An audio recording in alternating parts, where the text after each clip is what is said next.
Welcome back to the show, guys. If you are just joining us, you have missed quite a lot.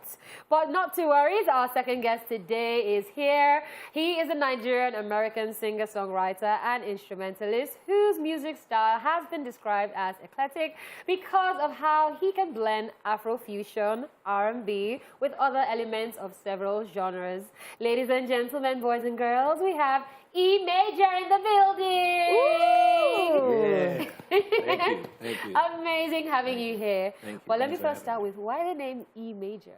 E major. Well, the E stands for the E notes, key in the music notes. All right. Okay. But also stands for my first name, Emeka. Okay. All right. So that's fantastic. And then majors, I do it majorly. Also major key, major. Okay. Everything I do So is I see major. that you are a music person Yes. through and through. And that is fantastic. You know, I read about you and I saw how you started, how you were in a band and you were the band lead. Yes. You know, you had flavor and another person, in the band and all of this. Interesting. I mean, and then you went to do gospel. Acapella? Acapella. And then Yes. you traveled, you left the country, you traveled. Yes. You did gospel and then you rebranded. And it's been a journey, actually. Yes. Like, Right. you really want to tell us about this journey and where you are at the moment and why you took the decision to actually rebrand. And then, I mean, just take us through the journey. Well, I mean, as you said, everything you said is, quite true because I was in a band, Sound City Band to precise, in Enugu State. We played around, toured around Port Harcourt, Lagos, playing for oil companies and stuff like that, right? So then Flavor that you spoke of, he was, starting up, back then, So, but the point is, it's all about the music for me. So music, be it playing the instrument, I play guitar, I play piano, or singing, or just being in a live band and just being able to create the atmosphere, is something that I've always enjoyed, doing.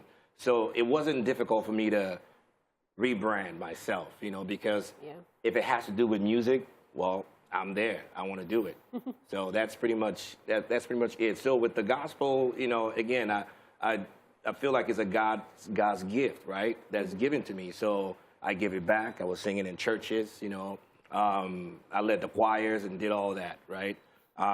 But it's still, everything is all about the music. So now back that I'm doing the music I'm doing, I'm still cognizant of, the type of image or imagery that I want to portray out there. I'm still cognizant of the words because, as you can see, it's all about inspirational, uplifting music, talking about mundane things of life, health and wholeness, pretty much.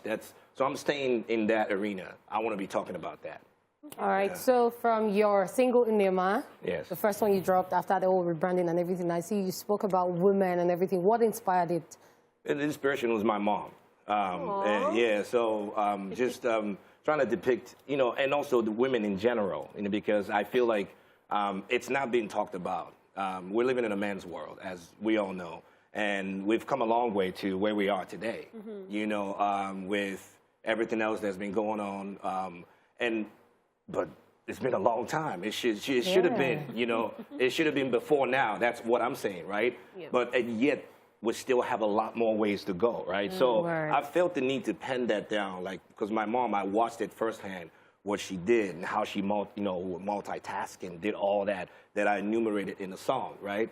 Just to help my dad out, to help us grow, even though we didn't really have it, right? So I watched her do all these things, and she succeeded in doing all that. She never had a vacation, none of that stuff. Wow. So, so I felt that, it was necessary to just do that. And also to let it be like a springboard to, bring up women, because beyond the four walls of marriage or beyond the four walls of taking care of your children, there are women in, in a professional world, there are women as presidents and stuff like that. We cannot, limit these things and start looking at, women as second-class citizens and stuff and not giving them the accolades that they rightfully deserve, because that's really what's going on. Now we have women in the army and stuff like that. So the point is, give honor and respect to whom honor is due. That's really the reason why I had to pen that song down. Okay. When are you running for president? Yeah, because that's like a propaganda already. Love that. So you have another song, Malugo. Malugo, yes. That has a completely different theme. What is that about? Well, it's about struggle. I mean, it's about my story, actually. You know, going from, you know, in a situation that you feel like you're never going to make it, or people actually saying, well, you're never going to amount to anything. Yeah. So it's Malugo, you know, the word, it's actually Mili Malugo, meaning the drench of an eagle, because an eagle is a representative of regal and, you know, beauty and strength. You know, that's why most countries, we have it in our flag, Nigerian flag. It's in pretty much all the countries' flag because of what it represents, right? But when the eagle gets drenched with water, it's supposed to, I mean, when you're drenched with water, nobody wants to go out in the rain, you know? So, but this drench of an eagle is actually going to make it better. So whatever you're going through right now, that it's supposed to be something that's going to make you better. You know, if you work hard, if you're persevering. I'm not talking about trying to make it fast or trying to do something, you know, nefarious to hurt somebody or whatever so you can make it fast. I'm talking about when you're dedicated, you're working hard, you're patient, you know, you're constantly, you know, honing your skill to get there. You are going to get there despite what people are saying against you or saying about you. All right. From a negative standpoint. The song Malugo actually charted #1 in Ghana. Yes. YouTube music. Yes, ma'am. And it has 4 million views. No doubt. Streams, right? Yes. Streams, yeah, worldwide. All right, so that's fantastic. I mean, how do you feel? I mean, what were those things that you put together? And it's actually trending on TikTok too. Yes. So you want to tell us about it? So, wait, Juju. I wish. No, I don't. I don't. It's just, I mean, it's I was just joking. No, it's just, I think it's, you know, it's God's grace, you know, and, you know, a team effort. You know, I have a great team working, you know, behind me. Motion Major Records has been supporting, you know, with everything we're doing, getting the right people. If you have the right people and the right music, you know, and have it out the right time, have the right team, and then with God on your side, there's no, you can go anywhere, you know, you want to go because you're doing the right thing. Yeah. Very true. So I'm sure when you saw all of that, you were excited because obviously you had a lot of expectations. Yes. Like, what were you expecting? Well, I mean, for me, it was always been about the music, just and having my voice heard in terms of having those things lyrically that I want to put out there. That's really what it was always about. I can't tell you that I was really concerned about, you know, everything else or like all the glory and all that. It's about the message for me. So as long as I focus in that, you know, I'm fine. And I was really, you know, excited that the fact that it's, you know, it's really growing and it's doing all these things and people are calling me and sending me messages. Wow, this really spoke to me, you know, and that's what it was about. This spoke to me, you know, this is like my situation, you know, so yeah. All right. Yeah, very inspirational. All right, we will go on a quick music break. And when we do get back, E Major will still be in the building. And ladies.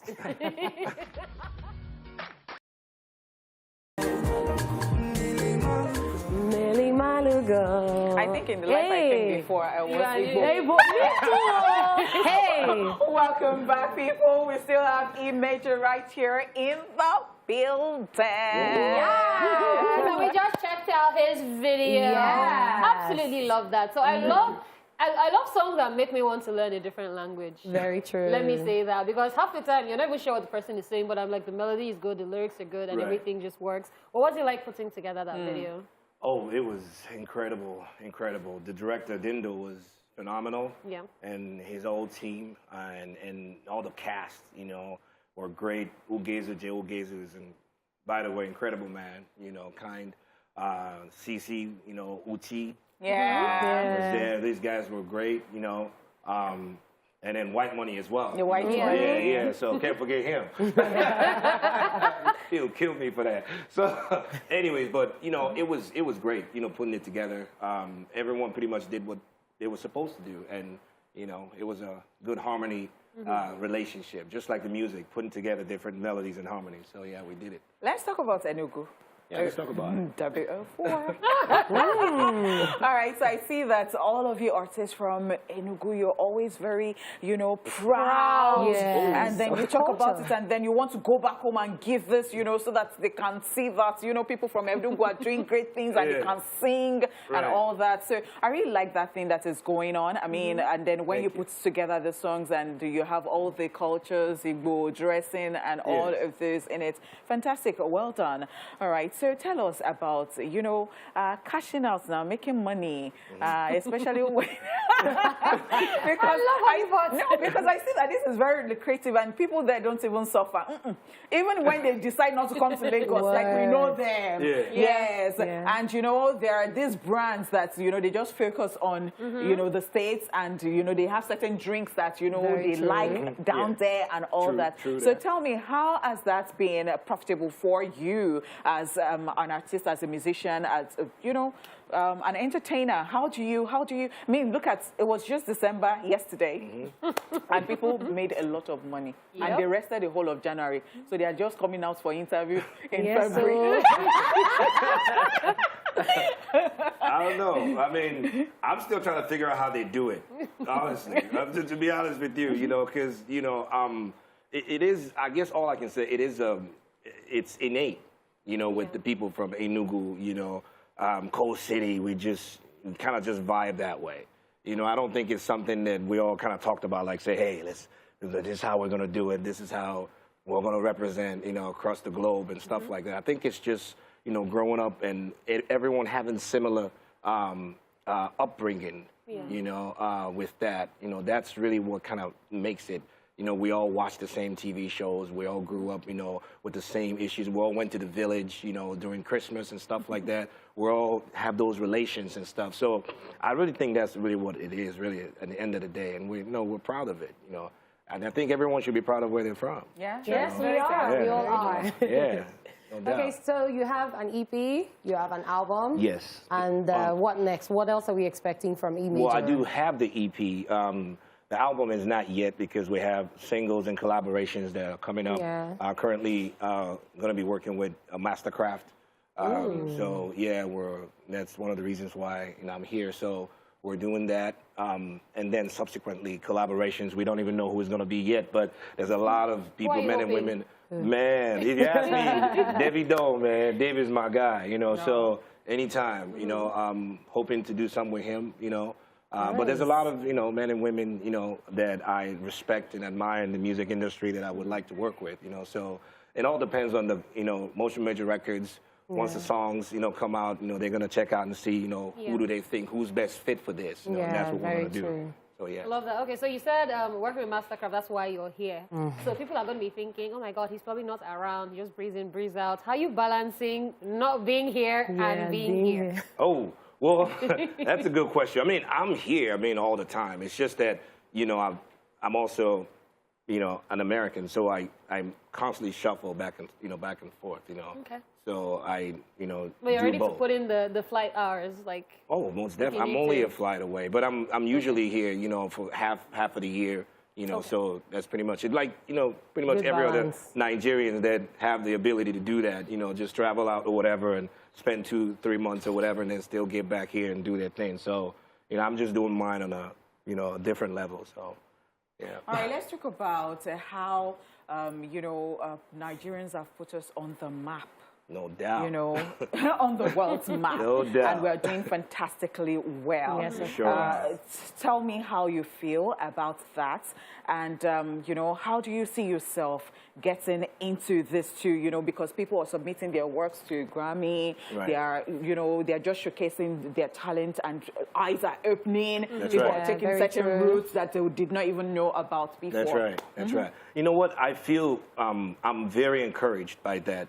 But I'm not surprised at all. I'm not surprised because this is something that that's who we just because it's taken so long to actually notice us and 419 and all those negative things have, you know, that they talked about us, or all the negative connotations that they said about us kind of, you know, shielded the truth about who we really are and the talents and, you know, the intelligence that, you know, Nigerians actually carry. Doesn't mean that, it was only a matter of time that we see what's going on right now. Sure. And I'm saying I'm not surprised because when you go even as far back as history, when the slaves were brought to the Americas, so these slaves that, and these music that we're talking about right now, I'm just saying that it's coming back to roots pretty much on a positive way. Because we are the ones, those slaves that went out there in the Americas were the ones that created jazz, were the ones that created all these music that we're talking about, but we were never given the recognition and the respect that we're supposed to have been given. So now that we're receiving it, we shouldn't really be surprised because this is something that we have been doing. We brought it to the Americans. We deserve that. We deserve that. And Yes, we're going to do a lot more than that. This is only the beginning. Okay, so we're spoken about you working with Flavor back in the day. Right. Let's go back in time. That's right. So you used to work with, I don't know, back then, I think they used to call him King Eli, or was it Lord Eli? Oh, Lord Eli. Yeah. Lord Eli. Now he's known as Two-Face Idibia. That's right. That's So right. how was it working with him back then, and then the evolution from Naji to Imejo? Guys, he used to be known as Naji. Well, Naji is my last name, yes. And, with Lord Eli, we were more of rivals back then, because back then, doing school shows and stuff like that, and doing jingles, for radio stations and TV stations and different businesses and stuff like that. Nice. So he would do his own jingle, I'll do my own jingle, and we'll all try to see whose jingle is better. I think he had one jingle called, "Can somebody get down? Ooh. I know you want to party. Wow. Can somebody get down?" And I heard that song, I'm like, whoa, what did that dude just do? I gotta do mine. So what did you do? What did you do? I did some ABS, commercial that wasn't really flowing like that, man. So no, but that's what it was. It was competitive, and until I left, the country, but yeah, it was really competitive back then. And we would have school shows and stuff. We'd go out there, perform, and girls would be like, yeah. Yeah. Oh, my word. Thank you so much. Thank you so much for coming. Guys, that was E Major. Make sure you check out his music. And, of course, show him some love when you see him around, all right?